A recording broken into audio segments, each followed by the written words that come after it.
बिस्मिल्लाहिर्रहमानिर्रहीम। मेरी दोस्तों से गुजारिश है कि वीडियो को लाइक करें, शेयर करें और चैनल को सब्सक्राइब कर दें। साथ में बेल आइकॉन का बटन भी दबा दें ताकि नए आने वाली वीडियोज़ आप तक पहुँचती रहें। अरब कौम का सियासी तफूक नहीं चाहता था, बल्कि कुफर के मुकाबले में अपने दीन को फतह चाहता है, और ये काम अगर अरबों के हाथों पूरा हो तो वो दुनिया में भी फलाह पाएंगे और इनकी आखिरत भी अच्छी होगी। नमाज सुबह की अजान सुनकर उमर बिन अब्दुल अजीज़ ने अपनी तकरीर ख़त्म की। नमाज के बाद मोहम्मद बिन कासिम ने इनसे रुखसत होते वक्त कहा, मुझे यहाँ से रवाना होने में 5 दिन और लग जाएंगे।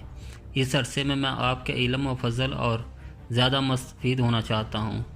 अपनी खुशबख्ती ख्याल करूँगा, लेकिन दिन का बेशतर हिस्सा मुझे नए सिपाहियों को तरबियत देने में सर्फ करना पड़ेगा। अगर आपको तकलीफ़ ना हो तो रात को किसी वक्त मैं आपकी खिदमत में हाज़िर हो जाया करूँगा। उमर बिन अब्दुल अजीज़ ने जवाब दिया, तुम जिस वक्त चाहो मेरे पास आ सकते हो। ख़ास तौर पर इस वक्त तुम हर रोज़ मुझे यहाँ पाओगे। 8-10 दिन के बाद मैं भी मदीना चला जाऊँगा। मोहम्मद बिन कासिम उमर बिन अब्दुल अजीज़ से रुखसत होकर मस्जिद से बाहर निकला तो नौजवानों की एक ख़ास जमात इसके आगे और पीछे थी।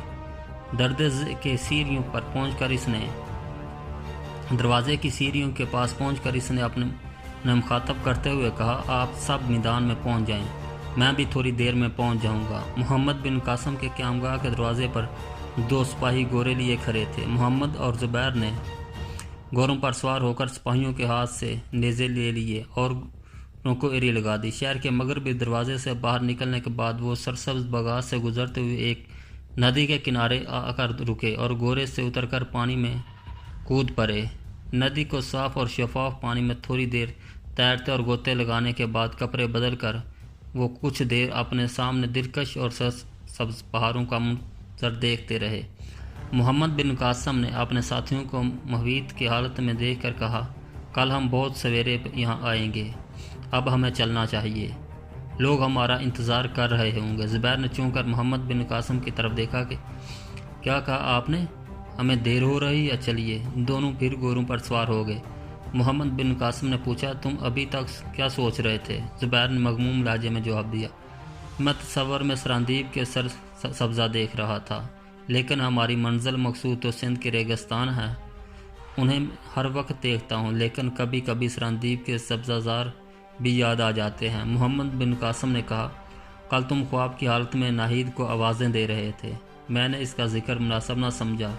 अब अगर बुरा ना मानो तो मैं पूछता हूँ, ख्वाब में तुमने क्या देखा था? ज़ुबैर ने अपने चेहरे पर एक उदास मुस्कुराहट लाते हुए कहा, मैंने ख्वाब देखा था कि देवल के चांद सिपाही मेरे चारों तरफ नंगी तलवारें लिए खड़े हैं और कुछ नाहिद को पकड़ कर कैद खाने की तरफ ले जा रहे हैं और मैं भाग कर इसे छुड़ाना चाहता हूँ। मोहम्मद बिन कासिम ने कहा, मेरा ख्याल है कि नाहिद की याद का आपके दिल दिमाग पर गहरा असर है, मैं इससे इनकार नहीं करता। जिन हालात में हर एक दूसरे से मिले और बिछड़े, इन हालात में शायद कोई भी इस बहादुर और गेवर लड़की को अपने दिल में जगह देने से इनकार ना करता।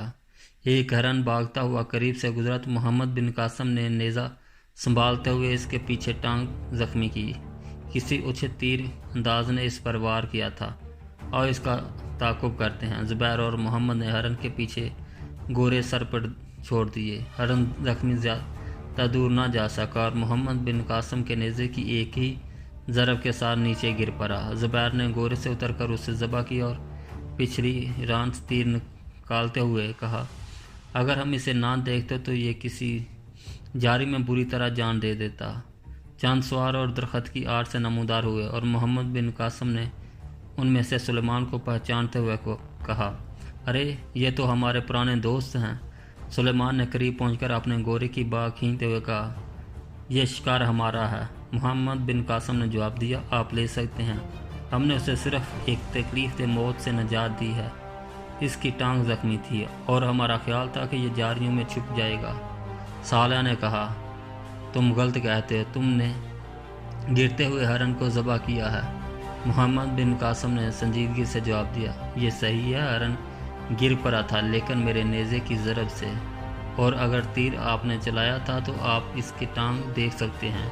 सालिया ने गज़बनाक होकर तलवार निकाल ली, लेकिन सुलेमान ने सख्ती से कहा, तुम इन दोनों के जोर देख चुके हो, तुम्हें अपनी तीर अंदाजी के तलक गलतफहमी थी, आज वो भी रफा हो गई। ये कहकर वो मोहम्मद बिन कासिम से मुखातब हुआ, मेरा दोस्त जिस कदर जोशीला है इस कदर कम अकल है, आपकी ज़रूरत हो तो आप ये शिकार ले जा सकते हैं। मोहम्मद बिन कासिम ने जवाब दिया, नहीं शुक्रिया, अगर मुझे ज़रूरत होती तो मैं खुद शिकार कर लेता। ये कहकर इसने हरन की एक तरफ इशारा किया और दोनों ने बागें मोड़ कर अपने गोरे सर पर छोड़ दिए।